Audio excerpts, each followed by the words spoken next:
വഴിയോരത്ത് നിൽക്കുന്ന ഒരു ചെടിക്ക് വളരെ സ്നേഹത്തോടെ വെള്ളമൊഴിച്ചു കൊടുത്താൽ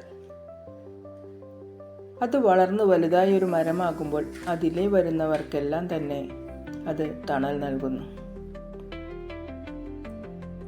അതുപോലെ മറ്റുള്ളവർക്ക് നമ്മൾ സഹയോഗം നൽകുമ്പോൾ അവരിൽ നിന്നല്ലെങ്കിൽ പോലും ഒരു നാൾ എല്ലാം നമുക്കും ലഭിച്ചുകൊണ്ടിരിക്കും. മറ്റുള്ളവർക്ക് ആദരവ് നൽകാൻ നമുക്ക് കഴിയുമ്പോഴേ സ്വയം നമുക്കും മറ്റുള്ളവരിൽ നിന്ന് അത് ലഭിക്കും.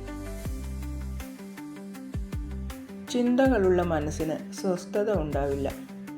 ഏതൊരു കാര്യത്തിലും ദൃഢതയില്ലാതെ വരുമ്പോൾ അശാന്തരുമായി തീരുന്നു.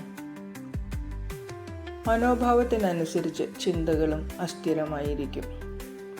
സമചിത്തതയോടെ ഏതൊരു സമസ്യകളെയും പരിഹരിക്കാൻ കഴിഞ്ഞാൽ മുന്നോട്ടുള്ള യാത്ര സുഖശാന്തി നിറഞ്ഞതായിരിക്കും. സദ്ഭാവനയോടെ ചെയ്യുന്ന ഏതൊരു കാര്യവും സഹജമായി സംതൃപ്തി നൽകിക്കൊണ്ടിരിക്കും. ഒരുപാട് സ്നേഹത്തോടെ എല്ലാവർക്കും ശുഭരാത്രി. Good night.